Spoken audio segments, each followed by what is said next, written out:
हाय मेरे प्यारे दोस्तों, मैं हूं एलपी अमित।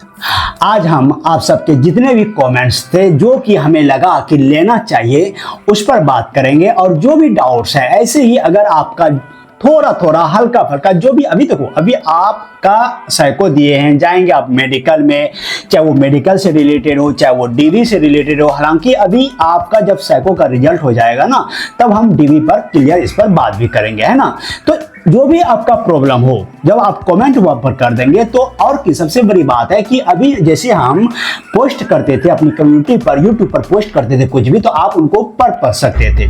तो हमने ये ऑप्शन आपके लिए भी ओपन कर दिए हैं। हालांकि कुछ लड़कों ने वहां पर पोस्ट किए हैं, उसको भी आज हम कमेंट के तौर पर लेंगे, है ना। तो आपको भी अगर कुछ इच्छा है वहां पर पोस्ट करने के का, जैसे पढ़ाई से रिलेटेड हो या एग्जाम से रिलेटेड हो चाहे मेडिकल से रिलेटेड हो, कुछ भी ऐसा प्रॉब्लम हो तो आप वहां पर पोस्ट कर सकते हैं। फिर इस पर हम लोग चर्चा करेंगे। तो आइए कुछ ऐसा कमेंट है देख लेते हैं। देख सकते हैं, हाँ, आशीष कुमार का कहना है, आशीष जी का कहना है कि भाई थोड़ा ब्लड शुगर है, शुगर हाई आता है, बाकी सब ठीक है।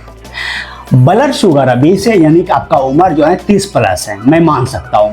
तो ब्लड शुगर के लिए आपको एक ही चीज करना है कि सुबह का एक्सरसाइज थोड़ा बढ़ा दो। जब एक्सरसाइज बढ़ा देंगे तो ऑटोमेटिक वो कंट्रोल हो जाएगा। शुगर मैंने देखा हमारे यहाँ पर जब जो ये भी एएलपी हैं जिनको कि शुगर हो गया है, या फिर जो एलपी है, एलपीएम है यानी कि मास्टर है जिनको शुगर हुआ है, वो सुबह का एक्सरसाइज थोड़ा इतना करते हैं, ज्यादा करते हैं, ताकि उसका शुगर जो मेंटेन रहे, कंट्रोल में रहे। इसीलिए इनका और कोई उपाय नहीं है, कोई इलाज नहीं है। हालांकि आपका अभी अगर आपका एग्जाम रिजल्ट आने वाला है यानी रिजल्ट हो जाएगा ऐसा आपको लगता है, तो आपको जो है कंटिन्यूस ज्यादा मॉर्निंग में जल्द से जल्द 3 से 4 के बीच में उठ जाओ और ज्यादा एक्सरसाइज करो ताकि कंट्रोल में शुगर रहे, तभी आपका एग्जाम मेडिकल निकलेगा। आप जो है इनको हल्के में ना लेना। आपने सीवीटी 1 सीवीटी 2 साइको समझ ले, कोई बड़ी बात, कोई छोटी मोटी बात नहीं है आज के समय में एएलपी का एग्जाम निकालना। तो आपने यहां तक क्लियर किया है, इसीलिए आपको जो है बड़ी ही दृढ़ता के साथ इस पर लग जाना चाहिए। नरेंद्र जी देख सकते हैं, ऐसा कहना कि आई साइड जो है थोड़ा सा वीक हो गया है। देखो आई साइड वीक हो गया है, हमने इस पर वीडियो बनाया था। आपको सावधानी बरतनी चाहिए। आपका जो मोबाइल है, जो मोबाइल देख रहे हैं, थोड़ा सा दूरी बना के रखो और थोड़ा सा खाना पर ध्यान दो। साग सब्जी हरा जितना भी होता है, कैरोट लो, चुकंदर लो, आप थोड़ा सा अंकुरित चना और मूंग ये लो, है ना। पुदीना मिल ले तो पुदीना का जूस लो और एक्सरसाइज करो। आंखों का एक्सरसाइज हमने बताया था कि आंखों का एक्सरसाइज करने के लिए जो भी लड़का हमसे जुड़ा हुआ है उसको पता होगा। आंखों का एक्सरसाइज आपने आंखों को क्लोज ओपन, फिर अप डाउन, राइट लेफ्ट, फिर रोटेशन क्लॉकवाइज, फिर एंटी क्लॉकवाइज, ऐसे ही रोटेशन का ऐसे ही करना है। ये आंखों का एक्सरसाइज है जो कि आपको 6x6 और आंखों का जो एक मांसपेशियों का संकुचन है जो कि आपको हमेशा आंखों को बेहतर रखता है, ये आपको हमेशा करना चाहिए। आज मैं एएलपी हो गया हूं, लेकिन जब से मैंने इसको पकड़ा आज भी मैं करता हूं, तो आपको ये करना चाहिए। और भोजन पर और अपने शयन पर ध्यान रखो। शयन मतलब रात में, अभी आपका मेडिकल होने वाला है, रात में ज्यादा देर जगो ना। जो रात को ज्यादा देर जगते हैं, मोबाइल का यूज करते हैं, लाइट का यूज करते हैं, उसके आंखों पर जल्दी प्रभाव पड़ते हैं। देखना उसका यहाँ पर जल्दी कालापन हो जाएगा। तो इन चीजों से अभी आपको बचना है, ठीक है। रतलाम कह रहे हैं कि मैं अहमदाबाद बोर्ड से हूं और मेरा 68 नंबर है और साइको में टी स्कोर 23 आएगा, फाइनल में होगा। SC ST के लिए तो दिक्कत ही नहीं है, आप लोग को तो ऐसे भी कट ऑफ कम रहता है। 68 नंबर है, साइको में आप कह रहे हैं टी स्कोर में 23 आ रहा है, तो दिक्कत ही नहीं, टेंशन ही नहीं है। आपको तो 1000% फिक्स लेकर के चलो कि मेरा होगा। और आगे का तैयारी मेडिकल से रिलेटेड जो भी हमने कहा, हाँ, उस पर ध्यान रखो, है ना। मेडिकल आपको पास करना है और आज के समय में पैसा वैसा ये वो भूल जाना, ये सब चीज का खेल नहीं होता है। इसलिए आपको अपने दम पर सारा चीज पास करना है, ठीक है। तो मेडिकल से रिलेटेड हमने वीडियो बनाया था, इसका डिस्क्रिप्शन में लिंक दे देंगे, वहां से आप उसको देख लेना। रेलवे Y4C इनका कहना है कि भैया मेरे हाथ में और मुंह में यानी कि सफेद दाग है। सफेद दाग समझ रहे हैं ना, व्हाइट जो चरका बोलते हैं, उसको कुछ बीमारी क्या बोलते हैं मुझे तो नहीं पता है, लेकिन सफेद दाग है ना।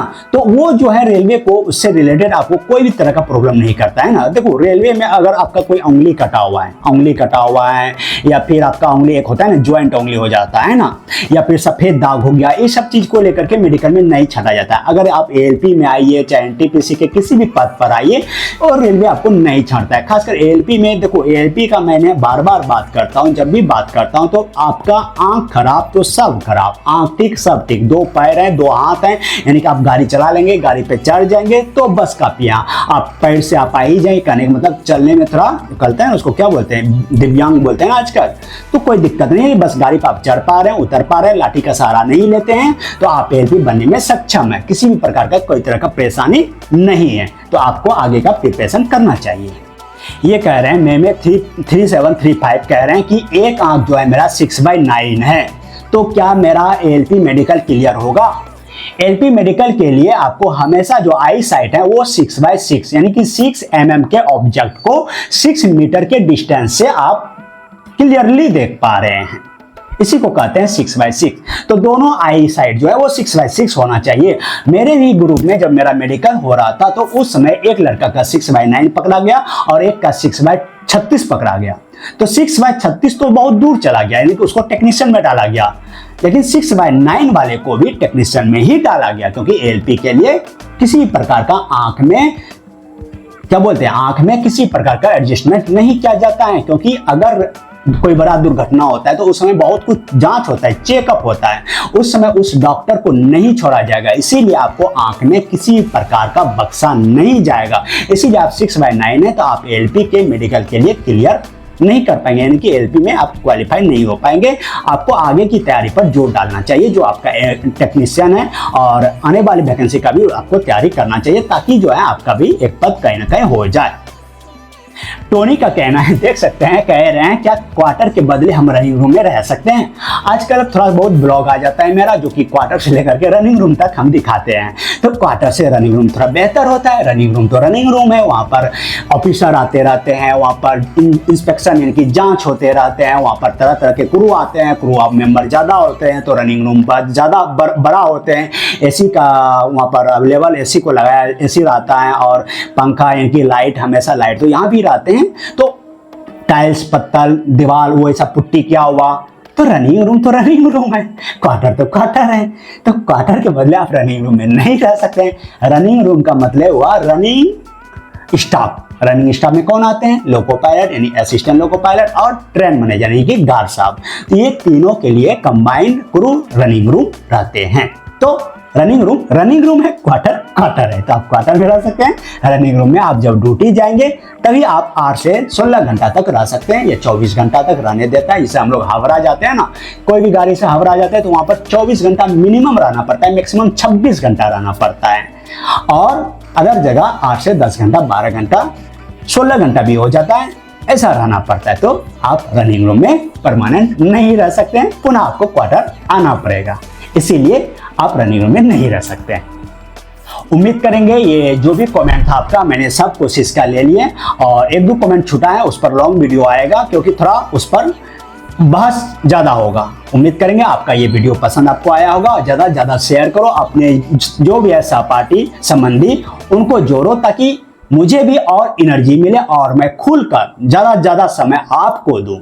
तो मिलते हैं नेक्स्ट वीडियो में, तब तक के लिए जय हिंद।